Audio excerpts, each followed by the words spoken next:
بسم اللہ الرحمن الرحیم۔ برادران اسلام، حدیث شریف کی مشہور زمانہ کتاب ابن ماجہ کی حدیث شریف نمبر 2054 میں ہے کہ پیارے رسول اللہ صلی اللہ علیہ وسلم نے ارشاد فرمایا، التائب من الذنب کمن لا ذنب لہ، یعنی توبہ کرنے والا ایسا ہے جیسا کہ اس نے گناہ کیا ہی نہیں۔ یعنی توبہ اللہ تعالیٰ کو اتنی پسند ہے کہ توبہ کرنے والا، یعنی اپنے گناہ سے توبہ کرنے والا، تائب ہو جانے والا ایسا ہے کہ جیسے اس نے کبھی گناہ کیا ہی نہیں، ایسے وہ گناہوں سے پاک صاف ہو جاتا ہے توبہ کی برکت سے، اللہ تعالیٰ کی بارگاہ میں معافی مانگنے کی برکت سے۔ اور توبہ کا دروازہ سب کے لیے کھلا ہے، ہر خاص و عام کے لیے کھلا ہے، ہر مسلم اور غیر مسلم کے لیے توبہ کا دروازہ کھلا ہے۔ مسلمان تو اپنے گناہوں سے توبہ کریں گے چونکہ کلمہ طیبہ پڑھ کر وہ اسلام میں داخل ہو چکے ہیں، لیکن غیر مسلم پہلے کلمہ طیبہ کا اقرار کریں گے اور دل سے اس کی تصدیق کریں گے تو پھر ان کی توبہ قبول ہوگی، پچھلے ان کے سارے گناہ معاف ہو جائیں گے اور وہ آئندہ اسلام میں داخل ہو کر نیکیاں کرنے کے قابل ہو جائیں گے۔ اب ان کی نیکیوں پر بھی انہیں اجر و ثواب ملے گا، چونکہ کافر رہتے ہوئے کوئی نیک کام کر لینا، دنیا کا کوئی معاملہ حل کر لینا، رفع عامہ کے کام کروانا، یہ دنیا میں تو نیک نامی کا باعث بن سکتا ہے، لیکن آخرت میں غیر مسلم کو جب تک وہ کلمہ طیبہ نہیں پڑھ لیتا اس کا کوئی بینیفٹ اور کوئی منافع ملنے والا نہیں ہے۔ یہ کلمہ طیبہ کی برکت ہے۔ تو اللہ تبارک و تعالیٰ کے پیارے محبوب صلی اللہ علیہ وسلم نے اس حدیث مبارکہ میں بالکل واضح فرما دیا کہ اپنے گناہوں سے توبہ کرنے والا ایسا ہے کہ جیسے اس نے کبھی گناہ کیا ہی نہیں۔ اور توبہ کا دروازہ ہر امیر و غریب، ہر خاص و عام، ہر عامی اور ہر خاص الخاص آدمی کے لیے، ہر چھوٹے بڑے کے لیے، امیر و غریب کے لیے، مرد و عورت کے لیے کھلا ہوا ہے۔ جو بھی توبہ کرے گا اللہ تعالیٰ اس کے گناہوں کو معاف کر دے گا اور اس کی توبہ کو قبول فرما لے گا، یہ اللہ تعالیٰ کا وعدہ ہے۔ اور پیارے رسول اللہ صلی اللہ علیہ وسلم نے اس کو بیان کر دیا ہے، قرآن پاک میں بھی جا بجا توبہ کا تذکرہ موجود ہے اور توبہ کرنے والوں کو اللہ تعالیٰ بہت ہی زیادہ پسند کرتا ہے۔ اور احادیث مبارکہ کے اندر بھی توبہ کا خصوصی ذکر موجود ہے کہ جو بھی بندہ توبہ کرے گا اس کی توبہ قبول ہو جائے گی۔ ایک عام مسلمان توبہ کرتا ہے قبول ہے،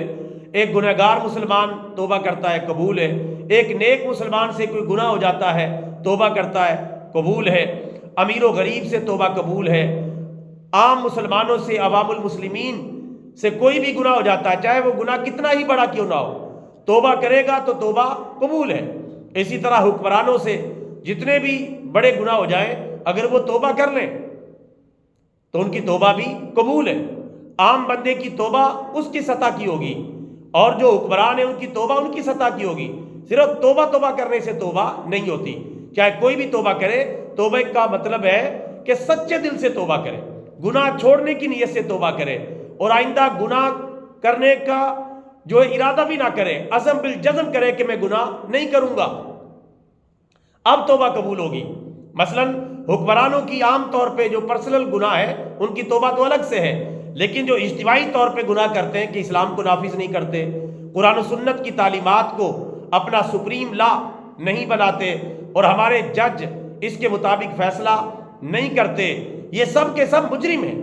گنہگار ہیں۔ اگر یہ توبہ کر لیں مرنے سے پہلے اور اقتدار سے بے دخل ہونے سے پہلے ان کی بھی توبہ قبول ہوگی۔ وزیر اعظم توبہ کرے، صدر توبہ کرے، وزرائے اعلیٰ توبہ کریں، دیگر حکمران توبہ کریں، آج تک جو قرآن و سنت کی خلاف ورزی کی ہے اس پر اللہ تعالیٰ سے معافی مانگیں، اسلامی قانون کو فوقیت دیں، کافرانہ کلچر اور کافرانہ قانون کا پاکستان سے خاتمہ کریں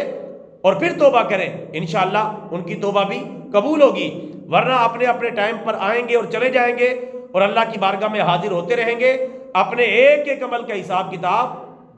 دینا پڑے گا کہ انہوں نے اسلام کیوں نافذ نہیں کیا، باقی چیزوں کو اپنی ترجیح کیوں بنایا۔